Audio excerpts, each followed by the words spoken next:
Zone Rouge vous est présenté par EP Events. EP Events, communiquer juste et efficace.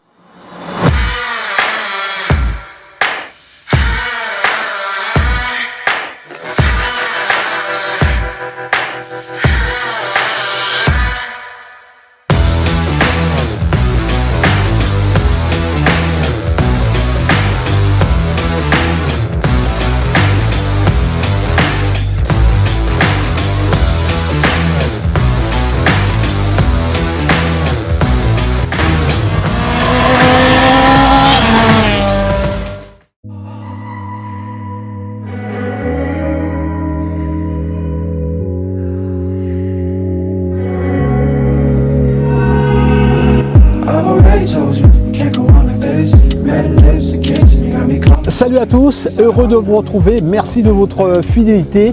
Permettez-moi tout d'abord d'envoyer tous mes vœux de courage à tous les sinistrés de la tempête tropicale Fiona. Nous sommes le 22 septembre 2022 et donc, quelle affiche pour ce numéro 191 ?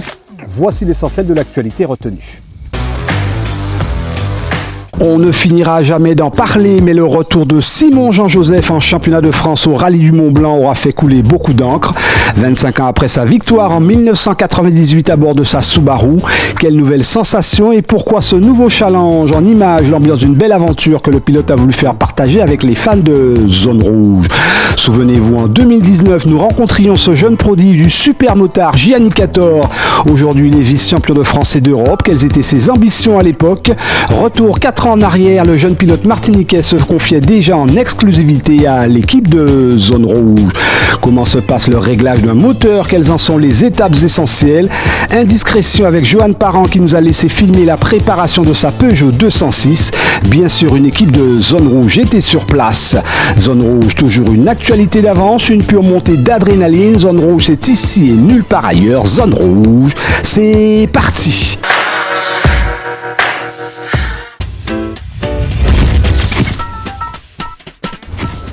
Nous le savons tous, il y a une semaine et demie, notre ambassadeur du rallye antillais digne représentant tant sous nos latitudes et bien au-delà des frontières a osé un challenge de taille, réveiller un vieux souvenir de 1998, refaire le rallye du Mont-Blanc dans presque les mêmes conditions, mais cette fois pas de podium à décrocher, mais surtout à partager à bord de cette mythique Subaru Impreza, fun et sensation. Regardez ces images pour mieux comprendre.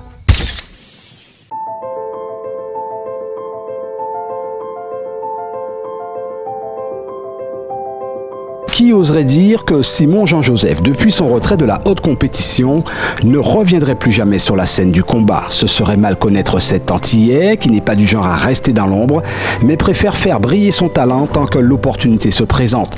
Mais de là à se lancer un défi d'une telle envergure, revenir 25 ans après disputer le rallye du Mont-Blanc avec ses anciens amis techniciens et sa mamie Subaru, il faut tout simplement s'appeler Simon Jean-Joseph.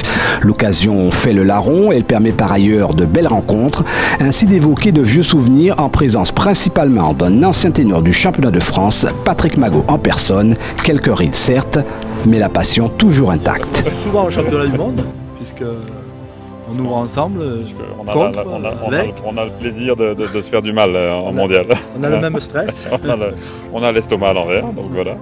Ouais. Et donc on se retrouve ici, c'est plus cool déjà, un grand plaisir pour moi déjà. Et je peux dire que j'essaye de savourer chaque seconde, parce que ça passe vite et que bientôt c'est fini, donc il faut en profiter. Ma seule ambition c'est de me faire plaisir, vraiment. Et si je me fais plaisir, on fera un beau résultat, ça sera... Quel que soit ce qu'on fera en résultat, je serai content. Mais en tout cas, c'est avant tout de me faire plaisir et faire plaisir aux spectateurs.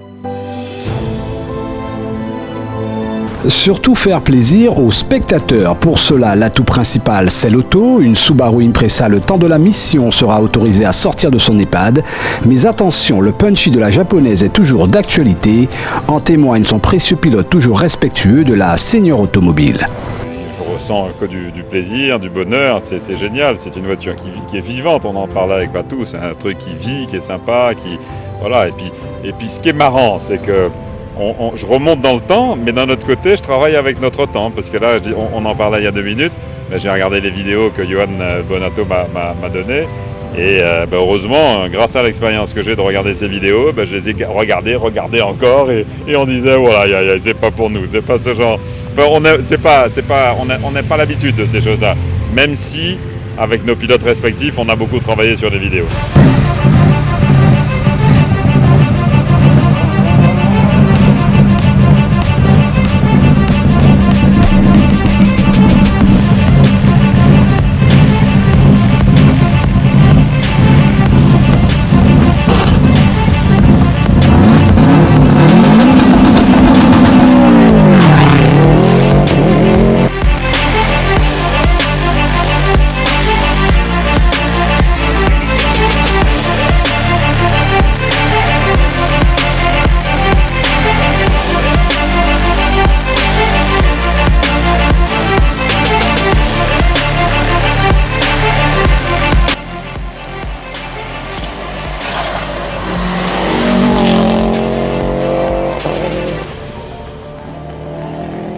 Sur Poissy, 50 mètres, droite 85, pas corde de frein, pour gauche frein mini, pour 30 mètres, gauche 50, gauche frein mini, pour 30 mètres, gauche 50,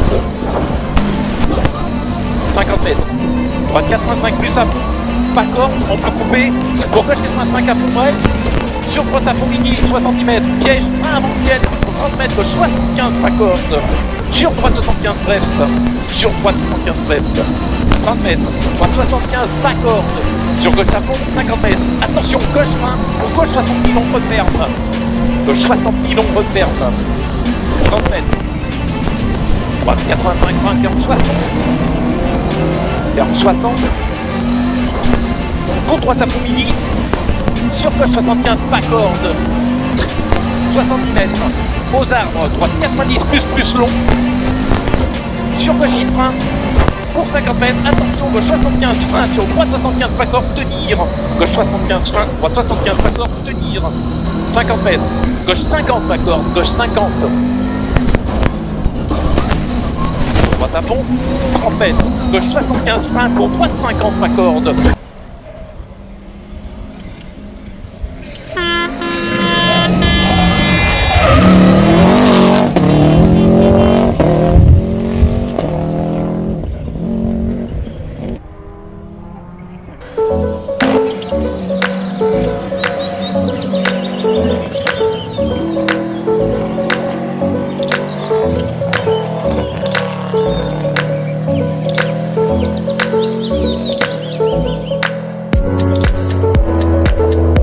Gauche 80 panneau, frein mini, pour 30 mètres, gauche 60, pas corde. Sur droite à fond, 30 mètres, gauche frein, sur droite 60 mini, gauche frein, droite 60 mini. Sur gauche à fond bref, 50 mètres, gauche à la maison, pour gauche 90 plus à fond milon, tenir, 70 mètres, épingle droite et droite, 70 mètres, épingle droite et droite. Sur gauche à fond bref, et 70 mètres, droite 85 frein, sur gauche 80 plus tenir, gauche 80 plus, 70 mètres, droite 80 plus entre rails, droite 80 plus, sur gauche à fond bref, 70 mètres, droite à fond panneau, 50 mètres, gauche 90 plus, mini juste.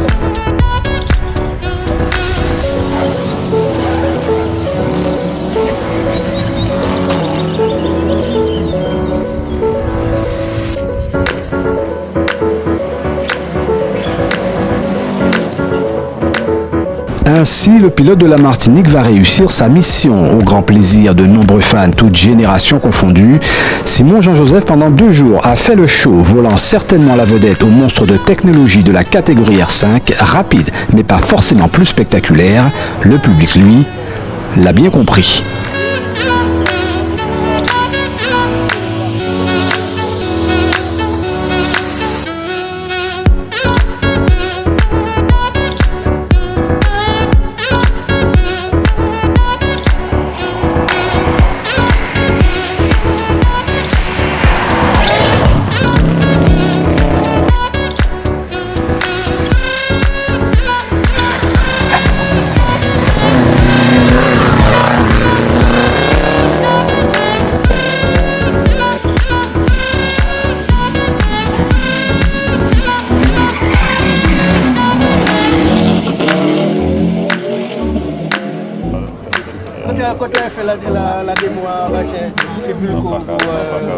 Ça me fait tellement bail. Mais oui, c'est un vieux. C'est un vieux. Oh, je me suis régalé. C'est à qui ça? On peut en faire une. Oui, bien sûr. Ah, vous lui ferez une bise de ma part. C'est un monsieur que j'apprécie beaucoup. Qu'est-ce qu'il est important pour prendre une photo avec moi? Ah non, pardon. Hop, on fait une vidéo. Là, on fait une vidéo, c'est plus pareil. C'est un vlog. Bonsoir. Un vrai succès populaire pour Simon Jean-Joseph. Ouais, ben ça fait plaisir, c'est très touchant. J'avoue que de tous les rallyes que j'ai pu faire, et j'en ai fait quelques-uns, c'est peut-être le rallye le plus touchant et le plus émouvant et sur lequel je me suis le plus régalé de ma carrière. Vraiment, j'ai passé un week-end vraiment extra. En conduite, je me suis régalé. Avec Patrick, c'était vraiment sympa, avec toute l'équipe, de se retrouver. Il y en a, et ça faisait très longtemps que je les avais pas vus, et on s'est juste retrouvés mercredi soir, donc c'était vraiment top. La belle histoire du rallye s'arrêtera là pour ce pilote exceptionnel, au talent pur. Talent qui a su traverser les années sans prendre trop de rides. Le public retiendra le visage de ce grand rallyman, rappelons-le, et c'est important, champion de France avec quelques piges en WRC, et surtout auréolé à 2 reprises du titre de champion d'Europe.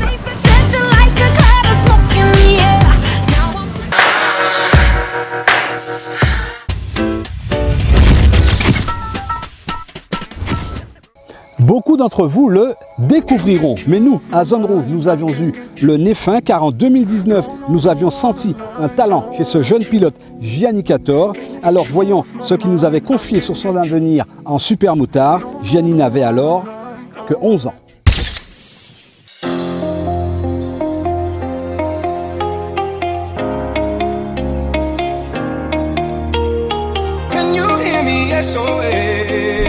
Je m'appelle Gianni Cator, j'ai 11 ans, je suis vice-champion de France 2018 en supermotard.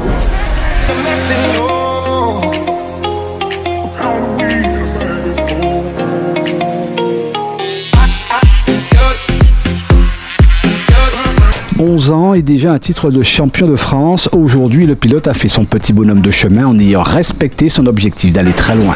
4 ans après, en effet, et donc âgé de 15 ans, Gianni Cator vient d'ajouter à son tableau de chasse un nouveau titre de champion de France et surtout un doublé européen dans sa catégorie.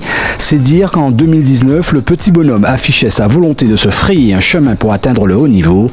Il s'en est donné les moyens à force de persévérance. Beaucoup d'entraînement depuis l'âge de 3 ans. Et comme on dit, le travail paye. Alors, pourquoi, qui est-ce qui t'a finalement conduit à faire du supermotard? Est-ce que c'est papa ou est-ce que c'est venu comme ça? C'est une discipline que tu as découverte? Alors, ça a commencé quand j'avais 2 ans. J'allais déjà à l'école à moto avec mon père. Et il m'a dit que si je retirais les roulettes sur mon vélo, il allait m'acheter une moto. Et donc, je lui ai demandé de retirer les roulettes. Et tout de suite, j'ai commencé à faire du vélo. Et il m'a acheté une moto et après, je me suis entraînée. Après, j'aimais bien les entraînements parce qu'il y avait des amis, des camarades et tout ça. Et après, on a commencé à camper, faire des choses comme ça. Et quand j'ai eu 4 ans, mon père m'a acheté notre moto et c'est là que j'ai commencé à avoir l'esprit de compétition et je voulais que personne ne soit pas plus rapide que moi. Est-ce que toi-même tu voulais, dès que tu as commencé à faire la moto, est-ce que toi-même tu voulais déjà très vite faire de la compétition? Oui, quand j'ai commencé, je voulais faire des compétitions. Malheureusement, j'avais pas l'âge. Et donc voilà. Est-ce que tu te souviens justement de ta première compétition? Comment ça s'est passé? Alors ma première compétition, c'était à l'âge de 7 ans. Je suis venue en Guadeloupe, où la Zouti m'a accueilli dans une catégorie de moto plus puissante que moi. Et j'ai fini 8e sur 12 et j'étais content. J'ai commencé le championnat de France en 2018 et j'ai fini 2e du championnat de France. Qu'est-ce que ça fait quand on est jeune dans la compétition, qu'on vient de la Martinique, une petite île, et qu'on se retrouve vice-champion de France comme ça? Que du bonheur, hein. Toute la famille est contente et on me félicite. Aujourd'hui, 2019, tu es reparti pour le championnat de France. Tu t'es dit quoi? Que cette année, il fallait que tu deviennes champion? Et qu'est-ce que tu fais pour ça? Alors, j'essaie de m'entraîner beaucoup Et chaque entraînement, j'essaie de progresser et progresser. Maintenant, je suis actuellement premier au championnat. Et pour l'instant, c'est pas fini, mais ça va. Quand on a 11 ans, qu'on est en France parmi beaucoup, je suppose que vous étiez beaucoup sur la ligne de départ, tu as eu peur ou tu te dis je suis venu là pour gagner?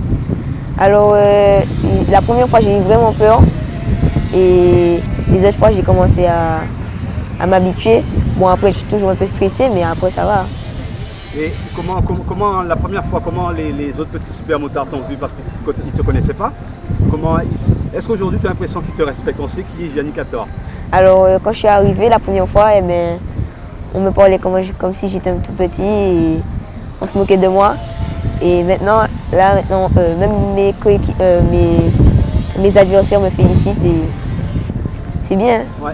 La dernière fois, tu étais en métropole pour une manche du championnat de France, c'est ça? Est-ce que tu peux me raconter en gros comment s'est passé, parce que je crois que tu as gagné dans ta catégorie. Raconte-moi la journée, comment ça s'est passé? Alors, le samedi, ça commence le samedi, aux essais qualificatifs, j'ai réussi à faire le meilleur temps et ça compte pour des points les essais qualificatifs. Donc j'ai marqué les premiers points et la première manche, je suis parti premier, j'ai fini la manche premier et la deuxième manche, je suis parti deuxième et j'ai doublé, j'ai fini premier. Et on était contents. Ça veut dire que maintenant tu es l'homme qu'on surveille de très près, hein, l'homme qu'il faut abattre. Comment tu vis ça? Est-ce que pour toi c'est difficile de supporter cette pression? Finalement tu es là et tu te dis il faut que je gagne. Non, c'est pas difficile, c'est même encourageant.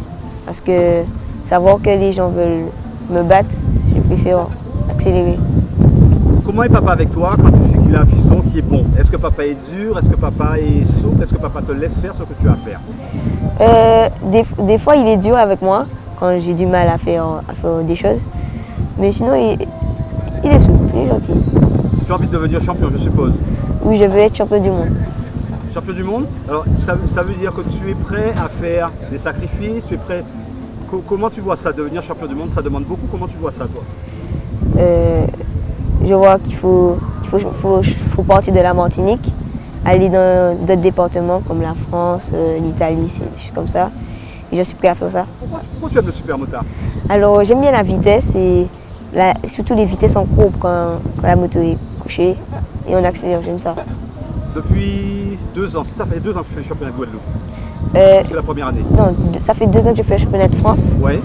Et en 2017 et en 2016, je faisais le championnat de Guadeloupe où je suis sorti champion de supermoteur et de motocross. Alors, ici tu domines tout. Est-ce que ça veut dire que tu restes concentré, malgré le fait que c'est toi le plus fort? Est-ce que tu restes concentré sur chaque course? Il faut rester concentré, il ne faut pas prendre la grosse tête parce que sinon on va me battre. C'est important pour toi de courir à ce championnat et pourquoi? C'est important parce que ça me fait progresser, découvrir d'autres circuits parce qu'en Martinique nous n'avons pas beaucoup de circuits et s'entraîner c'est bien. Qu'est-ce qu'il faut faire pour être bon en supermotard? S'entraîner et voilà. Ouais. Ok. Oui, extrêmement fier hein, parce que c'est un enfant motivé. C'est surtout ça qui nous motive. Et il est assidu, que ce soit les entraînements, il a envie d'évoluer. Il est constamment en recherche de progression, d'évolution. Il regarde des vidéos tout le temps, donc on ne peut être que fier. Et à l'école, il est irréprochable, on ne peut même pas le punir ou rien. Mais au début, c'était vraiment ludique. Il s'amusait parce qu'il y avait un bon groupe, avec tout ça. Et après, quand on est arrivé peut-être sur sa deuxième moto, une petite 50 mini, là, il a commencé vraiment à comprendre très vite. Les virages, l'accélération, tout ça. Donc même ceux, il y en avait qui avaient commencé avant lui, et il commençait à les dépasser. Et même les gens autour trouvaient qu'effectivement, il avait une petite aptitude.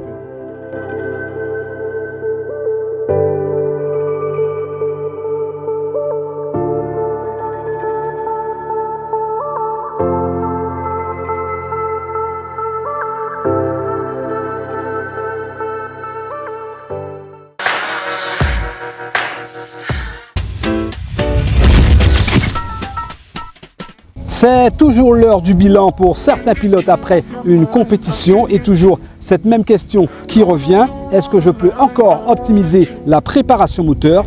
Réflexion pour Johan Parent après la course de côte de village. Donner plus de couple à sa 206, cela nécessite la patte d'un expert.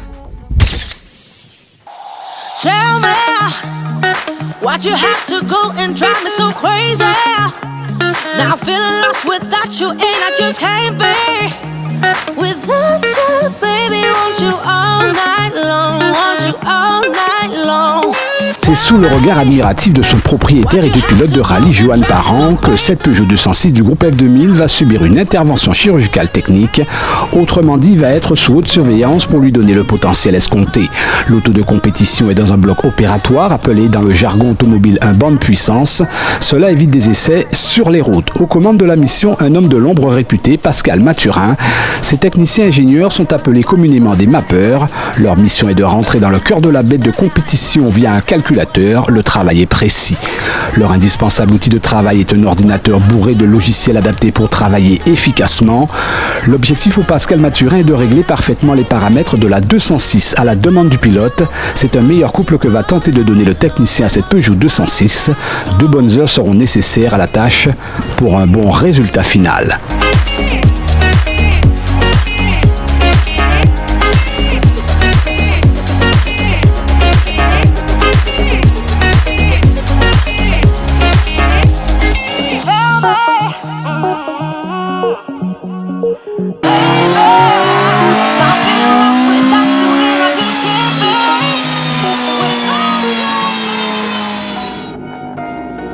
Au bout du compte, magie technique opérée. Seul désormais le pilote devra confirmer que son auto a gagné en efficacité dans sa nouvelle configuration. Quoi qu'il en soit, c'est un autre challenge pour le pilote qui devra forcément s'y adapter s'il veut très rapidement performer.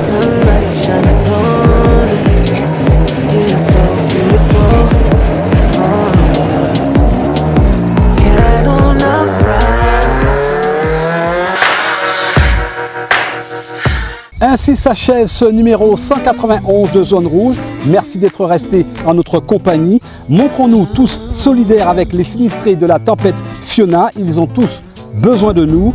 Dimanche, faute de concertation entre les organisateurs, vous avez le choix entre le Grand Prix de motocross à Merland ou le Grand Prix de karting à Pointe-à-Pitre. Pour notre part, l'équipe n'a pas encore tranché. Prenez soin de vous. À la semaine prochaine. Nous, en attendant, on coupe les moteurs. Sometimes I comb my hair and sometimes I won't. Depending on how the wind blows, I might. Zone Rouge vous a été présentée par EP Evans. EP Evans, communiquer juste et efficace.